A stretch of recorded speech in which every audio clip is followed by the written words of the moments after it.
Eh bien bonjour YouTube pour ma sixième vidéo, sixième épisode de cette série. Mais que se passe-t-il dans ton club? Aujourd'hui on est avec Aiglon, son véritable pseudo, qui va aujourd'hui nous parler du Sport Club Freiburg.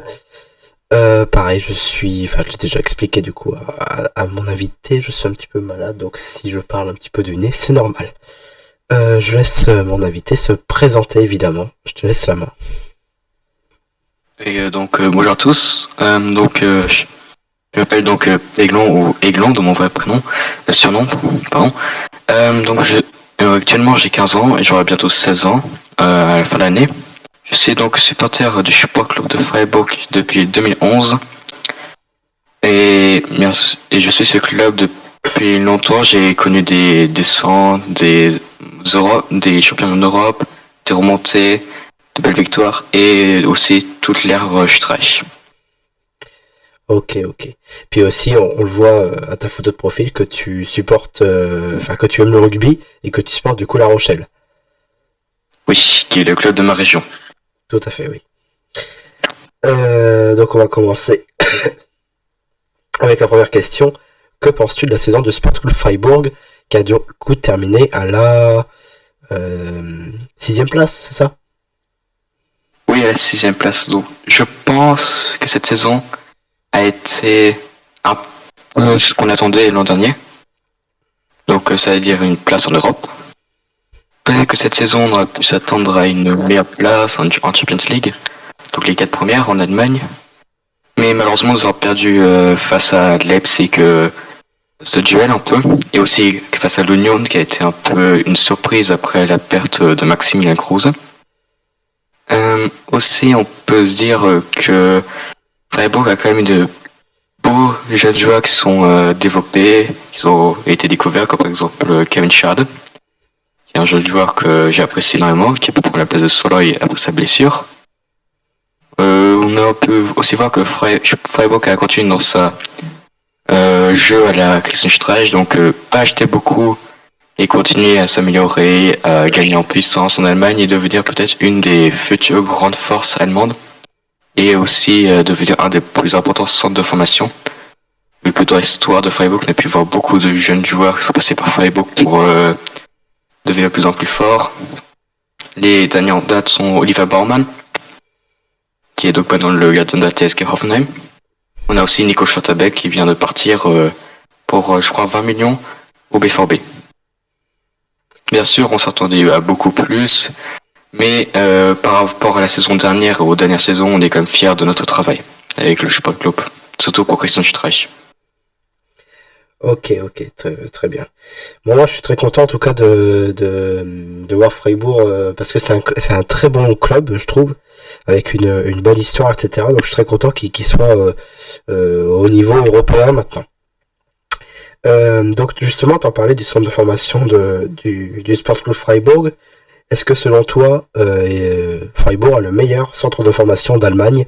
Donc tu as dit Oliver Baumann, Nico Schlotterbeck qui sont sortis de ce centre de formation. On peut aussi noter Ginter qui a signé récemment à Fribourg, ou encore Hoffler, l'attaquant de Fribourg, ou Ginter.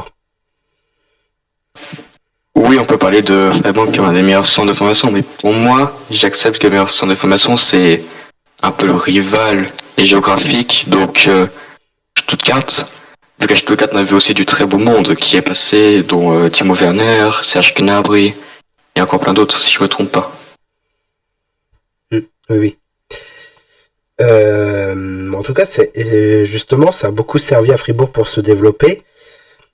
Et donc, grâce à ça, l'effectif de Fribourg est très jeune. Donc, grâce à leur centre de formation, ou avec certains joueurs plus âgés, comme Nils Peterson, qui est le meilleur buteur de l'histoire du club. Est-ce que et qui donc c'est peut-être dû à leur centre de formation, est-ce que le Sport Club peut-il continuer sur la durée, etc.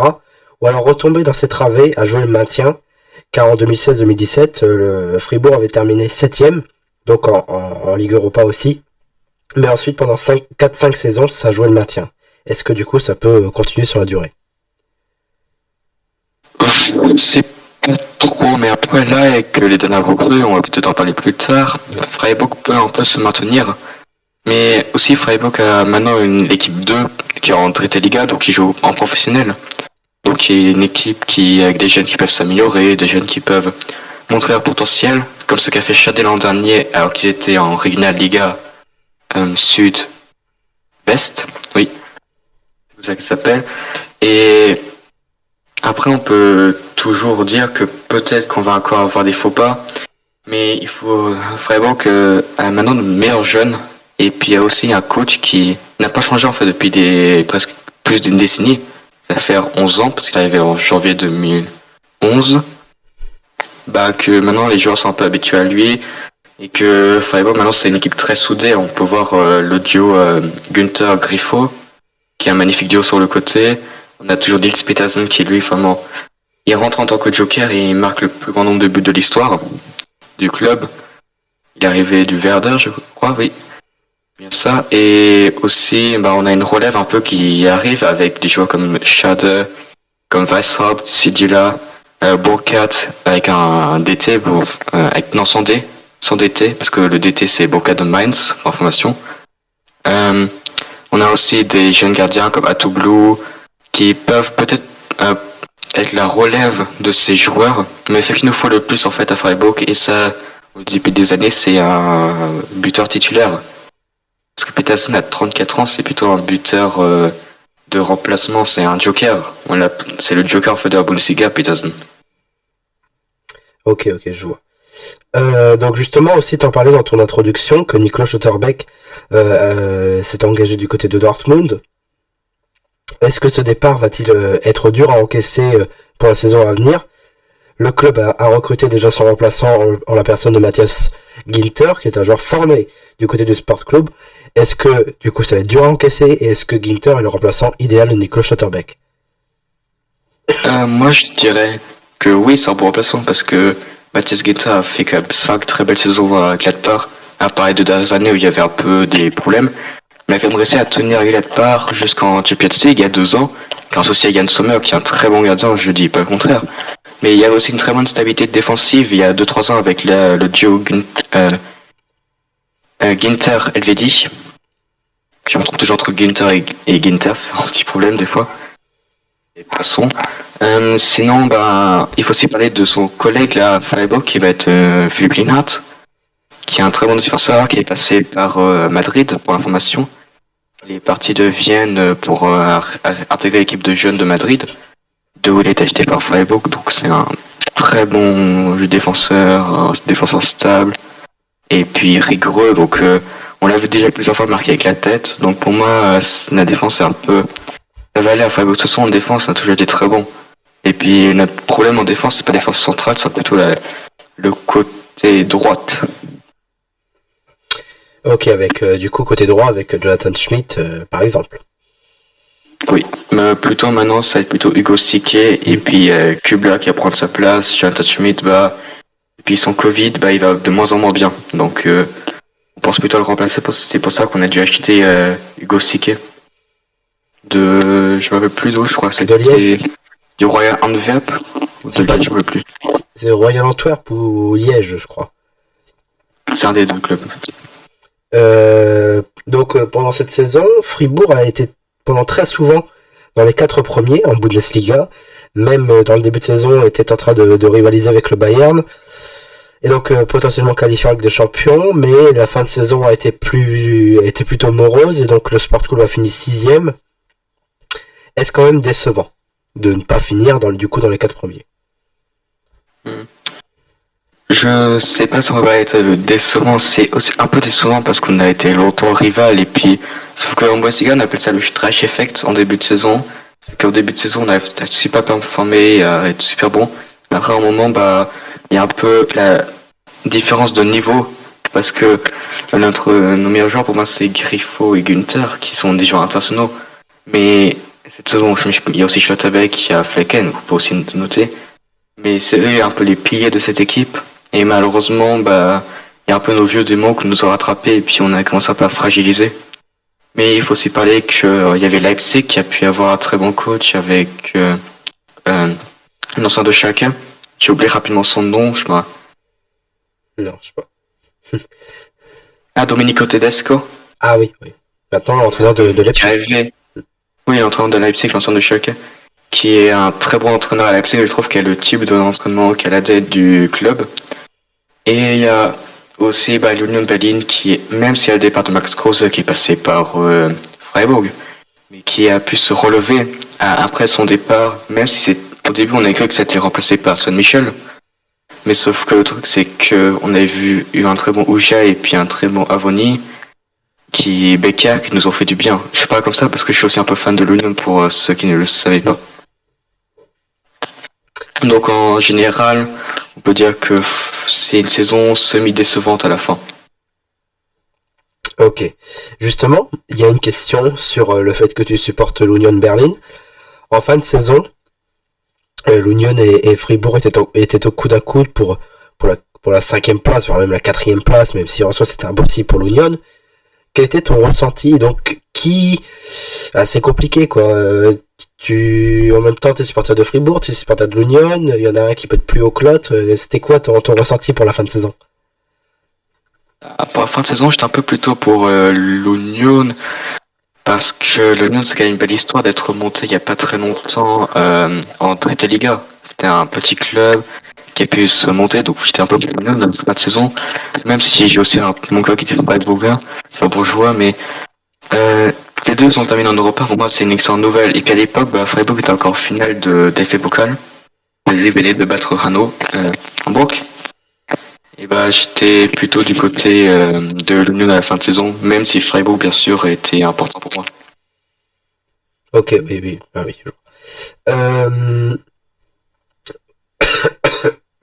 Pardon.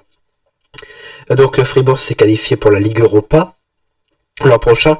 Est-ce que le Sport Club peut performer en C3 et donc jusqu'où peut aller Fribourg en Ligue Europa? Selon toi évidemment, selon aussi le mercato actuel, etc., les tendances, etc. Après on va voir avec le premier, j'ai envie de voir le groupe pour pouvoir faire une vraie estimation. Mais en premier, je peux dire qu'avec le mercato qu'ils ont fait, donc l'arrivée gratuite de Ginter, l'arrivée pour 8 millions de Ritsudoan et 4 millions Kirei de Saint-Pauli, et le départ Schotterbeck de 20 millions. Donc on peut déjà dire que Freiburg a pu bien se renforcer, surtout sur deux postes où ils avaient besoin d'un nouveau joueur, qui était le défenseur central et le MOC, parce que du côté droite, donc Sophie Fan ça, le milieu droit, on avait déjà Schade Soloy qui était bon, mais avec l'arrivée de Doan en plus, ça a quand même fait une très bonne rivalité, même si je pense que Stray va plutôt faire jouer Doan en B ou en MOC et faire monter plus haut Young ou autrement. On va bien sûr voir au début de la saison prochaine comment on va faire, ce que va faire bien sûr Christian.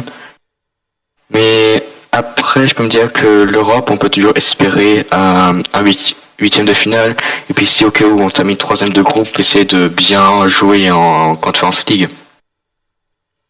Ok, de toute manière, ce sera quand même satisfaisant d'avoir été en Ligue Europa, si je comprends bien. Oui, bien sûr, pour un petit club comme ça, un club avec un petit budget pour Bundesliga, c'est très satisfaisant d'avoir pris être en Europe, comme par exemple au dépend d'autres clubs, comme par exemple Wolfsburg, qui a beaucoup d'argent. Ou même Offenheim en soi, qui avait fait un bon début de saison, mais finalement c'est écroulé. Oui, aussi comme Offenheim, et puis comme gros club qui a aussi beaucoup d'argent, on peut aussi parler de Hertha, mais là c'est un autre problème. Là c'est la nullité tout court, là, avec le Hertha. Ah oui, c'est une unité de franquesse. Justement, tu en parles de cette qualification qui a du coup été un peu surprenante. Est-ce que cette qualification était attendue dans les objectifs du Sport Club pour l'année 2021-2022, car l'année précédente, le Fribourg avait terminé à 10e place. Est-ce que c'était attendu ou alors complètement inattendu en soi? Ça fait depuis déjà 2 ans que les fans de Freiburg disent qu'on joue très bien, qu'on peut aller en Europe. Donc pour les fans, ça fait 2 ans qu'on attendait ça déjà. Mais je crois que pour les chefs, donc Freiburg, c'est quand même une petite surprise. Même si on sait que comme on a regardé Christian Streich depuis le début, même quand on est redescendu, donc on avait un bon coach qui connaissait bien l'équipe, Et on gardait une bonne tradition et puis on pensait un peu que ça pouvait y aller, qu'on pouvait aller en Europe. Et en plus de ça, avec la création de la Conference League, bah là, c'était encore un autre espoir en plus pour arriver en Europe. Et d'arriver en Europa, c'était quelque chose de magnifique. Pour le club un peu inattendu d'avoir été très longtemps dans les Champions League, mais l'Europa, c'est quand même attendu. Et puis, pour dire, l'an dernier, on avait quand même de la rivalité avec Stuttgart, elle fait une magnifique saison. Avec Sacha Kalajdzic, Silas Omaituka, qui s'appelle maintenant Silas Mvupa Katombo, qui ont été tous les deux à leur prime, mais là avec des blessures, bah Stuttgart c'était autre chose, et donc on a quelques rivales en moins par rapport à l'an dernier. Ok, je vois. Justement, l'un des grands artisans de cette qualification en Europe, qui a permis du coup à Fribourg de retrouver l'Europe, c'est Christian Streich. Je sais pas si je prononce bien en tout cas. Ça fait 11 ans qu'il est là, t'en parlais justement. Est-ce que il va rester à coup sûr en poste la saison prochaine, car peut-être que des convoitises l'envoient dans d'autres clubs? Déjà premièrement, c'est Christian Streich, comme ça qu'on prononce, juste pour l'information. Désolé, j'ai pas fait allemand LV1. Non, c'est pas grave. Mais sinon, je pense pas que Christian Streich va partir. Même sur les propos de Bayern ou même la Mannschaft, bah, il vient de la région et il est né à Walheim-Rhein, donc quand même pas de 20 km de Freiburg. Il vient juste à côté, il a commencé à Freiburg, il a été dans l'équipe des jeunes de Freiburg, il a été entraîneur de l'équipe des jeunes de Freiburg, il a été coach de Freiburg. C'est vraiment l'enfant un peu de la région. Et il dit qu'il a envie de rester toute sa vie à Freiburg, bien sûr. Il avait raconté un jour des journalistes qu'il était venu la première fois en vélo à son entraînement de coach, et puis ça montre tout son amour qu'il a pour cette ville un peu. Il a envie d'y rester, envie de rester coach. Et j'ai vu il y a pas très longtemps dans un article que Christian Streich était un des rares qui gagne le moins en Bundesliga. Et ça montre que même s'il gagne peu par rapport à d'autres entraîneurs, bah, qui veut rester. Il gagne beaucoup moins que, par exemple, Niko Kovac, qui vient d'arriver à Wolfsburg. Mais lui a envie de rester à Freiburg parce que c'est un peu sa ville de cœur, sa région de cœur. Et puis, il faut aussi dire que cette région de Freiburg a eu un autre entraîneur qui s'appelle Joachim Löw, qui a été joueur à Freiburg, qui a après été entraîneur de la Mannschaft. Et puis, il a dit que Löw, c'est un peu la personne du Schwarzwald qui a occupé la Mannschaft et lui du club du Schwarzwald de Freiburg. Donc pour moi, il partira jamais en fait. Jusqu'à sa retraite, il restera à Freiburg probablement. Et si c'est pas en tant que coach, bah ce sera en tant qu'adjoint ou en tant que un coach de position, une position ou il reviendra chez les jeunes, mais il restera à Freiburg pour moi. Ok. Donc c'est vraiment en soi un enfant du club qui va rester jusqu'au bout en soi, si je comprends bien. Oui, on a un peu deux enfants du club à Freiburg, c'est Christian Streich et c'est Christian Günther, les deux Christian, le capitaine et l'entraîneur, qui sont tous les deux sont toujours restés à Freiburg, qui vont rester toujours à Freiburg. Ok. On va arriver vers l'avant-dernière question. Personnellement, j'ai ce ressenti que Fribourg est un club familial. Déjà, c'est une ville pas très grande, presque à la frontière française et pas très loin de la Suisse. Fribourg et Imbrisgo. J'espère bien y en avoir prononcé. Non, pas du tout. Freiburg Imbrisgo. Très bien. J'adore. Donc c'est un club familial, etc. On peut noter par exemple qu'en 2015, Fribourg avait consulté par référendum pour la construction du nouveau stade, en l'occurrence l'Europa Park Stadium, qui a été inauguré en 2021. À la place... oui, toute fin de l'année 2021. À la place de l'ancien stade au nom imprononçable Schwarzwaldstadion, je pense... Le Schwarzwaldstadion, c'est son nom, parce que son vrai nom, c'est le Dreisamstadion. Parce que le Dreisam, c'est un peu la petite rivière qui passe dans la ville de Freiburg, dans la formation. Par contre, t'as vraiment prononcé ce nom imprononçable en 1 seconde, moi j'ai pris un quart d'heure, bon.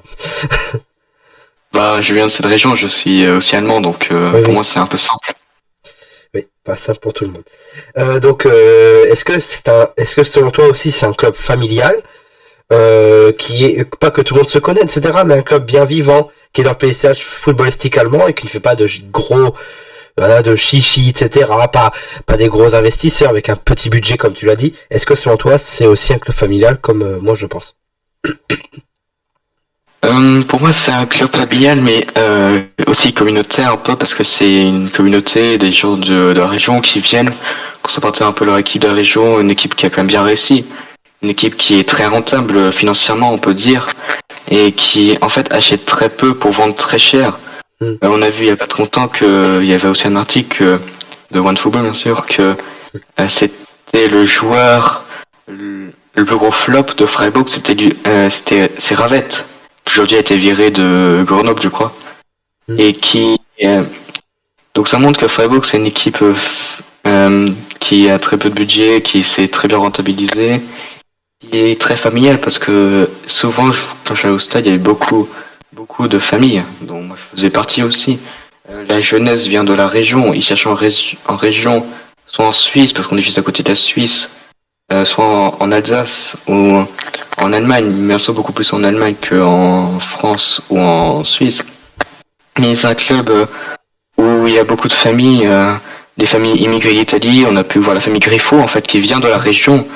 Griffo est né dans le Schwarzwald, mais parce que sa famille a immigré, donc il y a beaucoup de familles italiennes, il y a un peu de tout dans ce mélange, dans ce Schwarzwald, et c'est pour ça qu'il y a un peu de tout, que ça peut devenir un club familial pour à peu près dire, mais c'est beaucoup moins familial que par exemple l'Union Berlin, qu'on peut citer, où le stade a été reconstruit par ses supporters, parce que la Eisenförsterei a aujourd'hui 202 ans.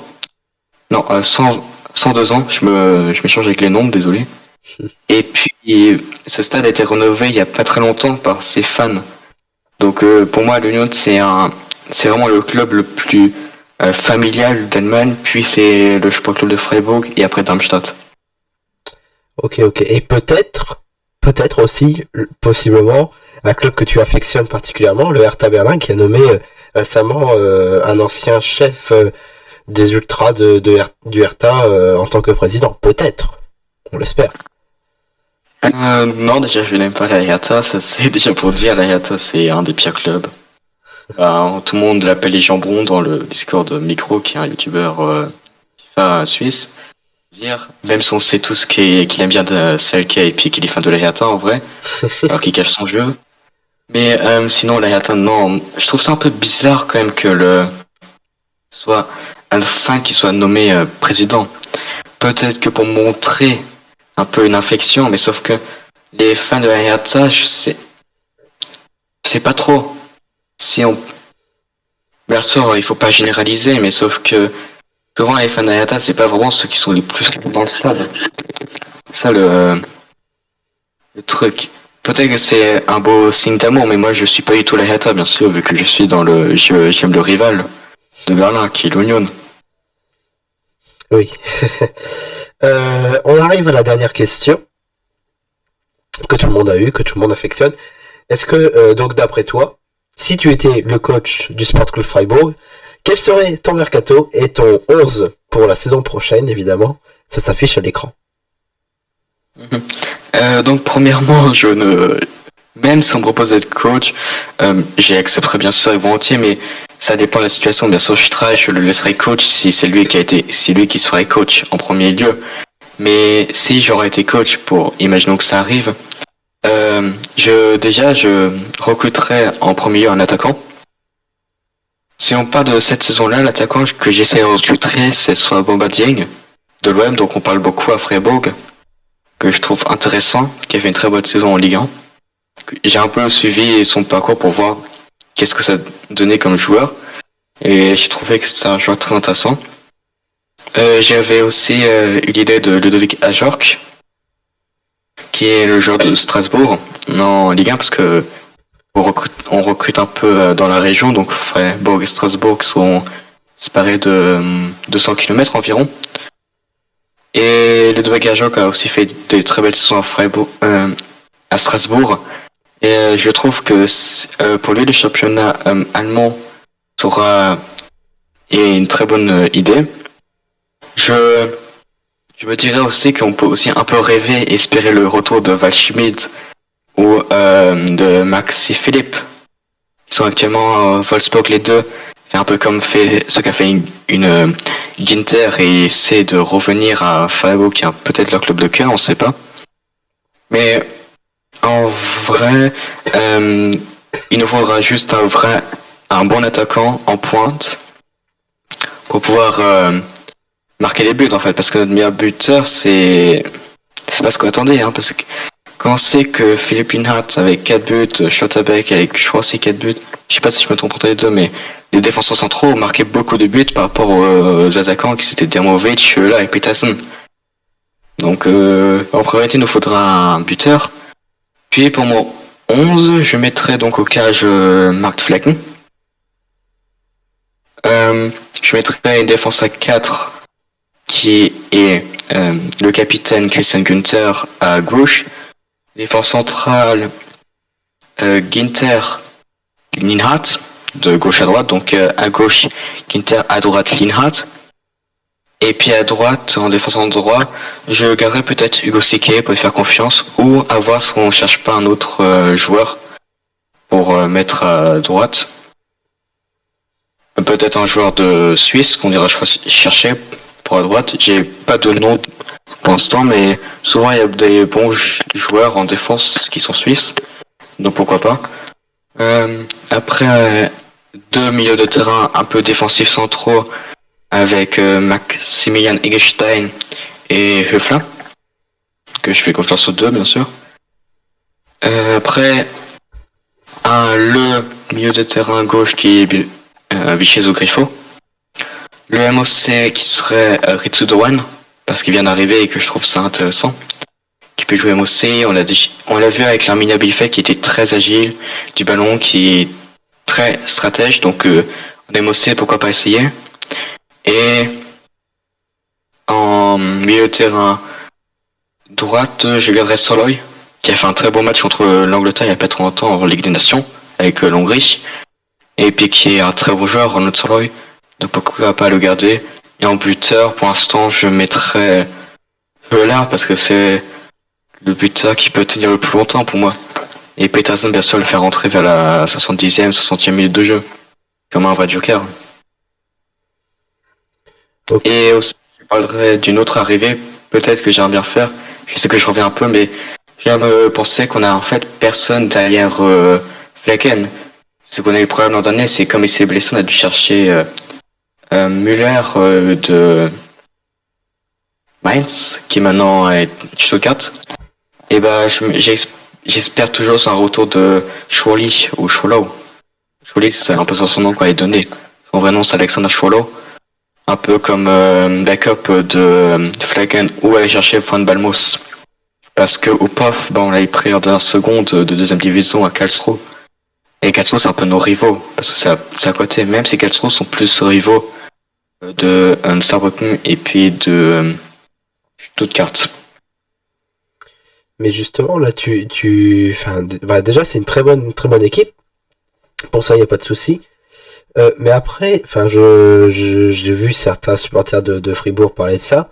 Et je trouve que, Mark Flecken est quand même un très bon gardien. Après, c'est sûr que Florian Müller, comme tu dis, était un très bon gardien, mais après le changer, espérer le retour du coup. Non, Flecken, je garderai en titulaire, mais oui. Comme backup, comme deuxième gardien. Parce qu'on n'a pas de vrai deuxième gardien, à part Upov. On a vu quand Flecken était blessé pour 2-3 matchs. Upov, c'était très mauvais contre Arminia Bielefeld. Il fallait rattraper les 2 buts en 20 minutes. Donc, pour moi, il nous faudra garder le remplaçant. Oui, mais après. À la place de Upov. Après, là, les gardiens justement que tu as cités, c'est plus des gardiens qui aimeraient plus être titulaires que être en doublure, justement. Oui, c'est ça le truc. Ou sinon, si on n'a pas de... Sinon, on prend un autre gardien, un jeune gardien de deuxième Bundesliga, comme a fait Dortmund, avec l'arrivée de Alexander Mayer de Regensburg. Oui, ou même un gardien de Bundesliga... voilà quoi, une bonne doublure à vrai dire, mais Oui, en Enfin, tout cas meilleur que ou pas, ça c'est le but principal. Et en de Bosquet, il y a plein de beaux gardiens comme Schwan de Darmstadt, comme Dreves de Sandhausen. Donc en Bundesliga, on pourra toujours se servir comme ça qu'a fait Freiburg. Mais bien sûr, ce qu'on veut, c'est un bon deuxième gardien. oui, parce que Van Balmos, maintenant les prononciations, on verra bien. Hein. Le gardien de Berne, des Young Boys, il est titulaire là-bas, il joue régulièrement la Coupe d'Europe. Pas sûr qu'il va vouloir être doublure, même en soi, Florian Müller, il est titulaire, pas sûr. Enfin voilà, il voudra pas de doublure. Oui, je me dis très bien que c'est un peu difficile, mais pour moi, le gardien que je verrais mieux en doublure, c'est ou qui pourrait venir à Freiburg pour essayer de relancer sa carrière dans le club qui va mieux réussir, c'est Alexander Schwolow. On sait qu'actuellement, il est parti en prêt à Schalke pour 1 an, de la Hertha. Mais le refaire revenir, pourquoi pas? Parce que il est arrivé gratuitement, il est parti pour 10 millions à la Hertha.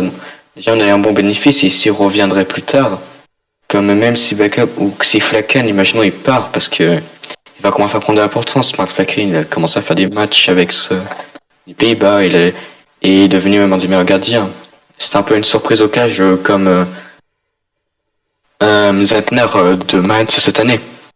Donc en vrai, pourquoi pas. Et puis on voit que certains gardiens viennent en doublure dans de grands clubs. On peut citer cette année avec Ortega, qui est passé de l'Arminia Bielefeld à Manchester City il n'y a pas très longtemps pour être le deuxième gardien de Ederson. Et venir dans l'idée d'être deuxième gardien, mais de s'améliorer à fond et de faire des bonnes prestations pour devenir gardien numéro 1. Donc en vrai, on peut toujours se dire que il y a toujours un petit espoir ou il y a toujours un petit si ou un petit que. Mais... Ok. Après, oui, comme tu dis, maintenant, Mark Flanken, il est devenu même gardien titulaire chez les Orange, du coup, aux Pays-Bas. Franchement, c'est déjà un très bel accomplissement et je pense que même lors de ce mercato, Fribourg est pas sûr de le garder parce que il a fini du coup, il a permis à Fribourg de terminer 6e, d'avoir une très bonne défense. Je m'en souviens qu'en début de saison, Fribourg était la meilleure défense d'Europe, je crois même. Donc après bon ils se sont pris quelques raclés donc ça c'est un peu après on peut, il y a aucun gardien qui est parfait, hein. oui. On peut toujours citer plein de gardiens. Oui, Par exemple Zatna que j'ai cité plus tôt, il s'est pris un beau 6-0 contre Wolfsburg, donc oui. donc en vrai on peut jamais tout citer ou Ortega qui qui a été relégué avec l'Arminia Bielefeld, donc Alors que c'est un très bon gardien. c'est comme ça. Ah, Ortega, pour moi, c'est un super gardien. Comme Yann Sommer, qui a été super bon cette année, mais qui a Gladbach, c'est un peu de la merde. Le 6-0 qu'on leur a mis chez eux, ça, ils s'en souviennent encore aujourd'hui en une mi-temps 6-0, donc c'est les gardiens, malheureusement, ils ont très très peu de puissance contre d'autres joueurs, parce que tu peux être très bon pour un match, et pour un autre match, un coup de moment est une passoire, c'est ça le problème. Voilà, oui, tout à fait. On arrive à la fin de la vidéo. Oui, vas-y, finis. Après, bon, on espère toujours que Flaken restera, bien sûr. Oui. Ah on se dit que, au cas où, les jeunes de Freiburg nous ramèneront toujours un gardien ou un défenseur, comme ce qu'on a fait tout le temps. Hein. À chaque fois qu'on a eu des très bons jeunes, c'est toujours des défenseurs ou gardiens, c'est ça le truc, donc on espère toujours. Oui. Voilà, après je t'ai dit, il a fait une très bonne saison, il est gardien titulaire des Pays-Bas. Ça peut toujours arriver qu'il y ait peut-être là on est au début juillet, donc peut-être que ça arrivera pas. Le mercato, je crois pas que le mercato, je crois qu'il est déjà ouvert en Allemagne. Je crois qu'en France, à partir du 10 juillet pour conceptualiser, parce que je crois avoir lu que ça commence le 10 juillet. Je sais pas si ça a déjà commencé en Allemagne. En France, ça a déjà commencé, après en Allemagne, ça je sais pas. Donc en vrai, on a encore 2 mois à voir et puis on espère tenir. Et puis la Bundesliga commencera cette année le 31 juillet. Et il y aura une coupure. Et il y aura une coupure aussi au milieu. Et il y aura une coupure pour la Coupe du Monde. Donc s'il part pas en été, il partira probablement en hiver. Donc il faut que Freiburg pense à un remplaçant. Oui, parce que du coup là, s'il est titulaire avec les Pays-Bas, il va pas revenir et puis faire encore des matchs parce qu'il y aura une sorte de Boxing Day du coup quand après la Coupe du Monde, il y aura une sorte de Boxing Day un peu partout. Du coup, il va pas revenir et puis tout de suite être titulaire, quoi. Il aura un petit moment de pause. Oui, bien sûr, donc il faut pas essayer de faire comme ce que l'Union est en train de faire. Je sais que l'Union c'est un peu spécial ce qu'on de faire parce qu'ils ont quand même vendu Luta. Mm. Ils ont juste équipé en prêt Grill, oui. Ouais, Grill de Leverkusen. Donc là, ils ont juste Ronaldo qui est leur gardien principal, mais s'il se blesse, bah, c'est un peu une difficulté. Donc c'est pour ça qu'il faut dire à Freiburg qu'il faudra préparer un autre gardien. Pour pouvoir, au cas où, s'il fallait qu'elle se blesse, bah, qu'on a un vrai remplaçant. C'est le problème dans la plupart des grandes équipes, ils ont un très bon gardien titulaire. On peut citer plein d'équipes comme ça, comme par exemple en France Nantes avec Lafont, ou en Allemagne Gladbach avec Sommer. Après derrière, bah, c'est plus grand chose. Oui, oui. Là, on arrive vers la fin de la vidéo. Merci beaucoup d'avoir accepté mon invitation et donc d'être venu passer cette vidéo avec moi. C'était une très bonne vidéo. Je te laisse, si t'as un dernier mot, le mot, du coup, je te laisse faire le mot de la fin si t'as quelque chose à rajouter. Oui, donc j'avais juste une question. À quand en fait un épisode sur Amiens, donc sur toi, avec toi comme qu'est-ce passé dans ton club. Ça va être intéressant un peu de voir ce que toi tu penses de ton propre club qui est Amiens. Justement, j'y avais pensé quand j'ai commencé la série. Je me suis dit mais pourquoi pas faire sur moi. C'est dans mes projets, mais plutôt vers la fin de la série, on va dire. Quand tout le monde sera passé, peut-être faire une vidéo avec moi, puis du coup avec un autre présentateur. Et puis, je sais pas si je vais passer avant ou après la vidéo des quiz, mais bonne chance aux participants. Si. Parce que les quiz, là, on va les tourner. Vous voyez déjà à l'écran le groupe sur Discord du grand quiz. Donc là, on tourne aujourd'hui ta vidéo. Elle sera upload ce week-end. Et par contre, le grand quiz, ce sera upload qu'en août. Donc, t'as le temps. Et donc, bonne chance aux participants qui vont passer après moi. Très bien. Eh bien, merci d'avoir regardé cette vidéo. N'hésitez pas à liker, commenter, partager. Et n'hésitez pas aussi à mettre dans les commentaires la fraude Péglon.